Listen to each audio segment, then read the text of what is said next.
njima. Mi pogledajmo sastave. Na vratima je Dražen Ladić koji ovom utakmicu postaje Italijana, ipak praktično treći čovjek. Puno svjetskih stadiona i ovakvu sliku teško da je negdje doživjela. Pogledajte kako je to impresivno, kakva je to bakljada i koliko tu ima krasote, ljepote i jednog velikog sportskog ugođaja.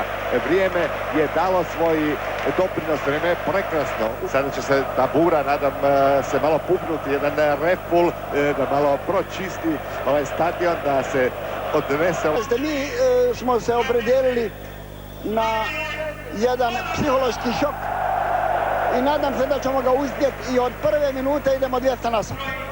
Hvala po vršku napada, Ravanelli, Zola i Del Piero. Sada nema i to je sada da vidimo karton crveni, lakše se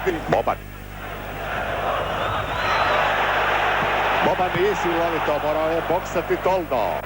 Je zabrinjavajuće, Boban sve više šepa. Će dobiti, da vidimo, Di Matteo i Albertini će pucati. Albertini, opasno je to, opasno. Kakav udarac! Kakav udarac, neobranjivo što se Ladića tiče.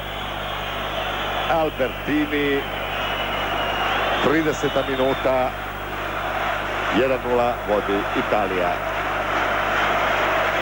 Da li se tu razmahnuo malo naš zid, vidite kako je gurnuo Di Matteo malo loptu, koliko da izađe iznad onog dijela koji je zid zaklanjao.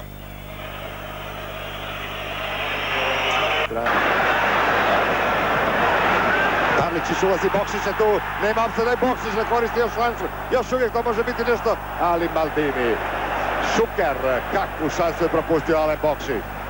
Šuker velikim utakmicama propuštati.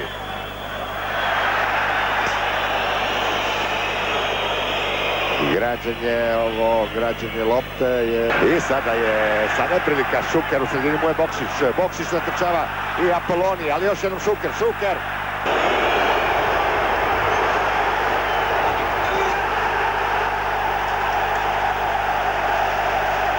Naši su bili u napadu, krasno se stvar dogodila, 11 terac je za Hrvatsku.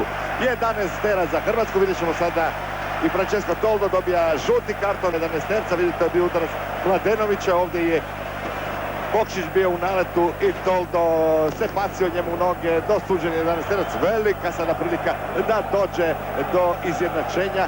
Davor Šuker, želimo mu od sveg srca da uspije. Davore, idemo sada, Šuker i 1:1, kako se lakše diše.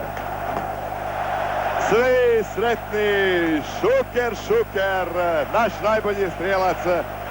Njegov 11. gol u kvalifikacijama, 15. za reprezentaciju. To je 49. minuta. Davor Šuker, 1:1. Sada da vas vidimo, Italijani. Kako će u Englesku imaju 11 bodova na onoj maloj... Da smo im ostali malo dužni i to je ono jedino što baca sjenu na ovu jednu božanstvenu feštu nogometu. Ekipa stalno su koncentrirani, mogli su nas uvijek iznenaditi, tako da smo i mi nakon izjednačenja imali jednu određenu ravnotežu, igru nismo htjeli previše riskirati. Ovako smo još uvijek prvi.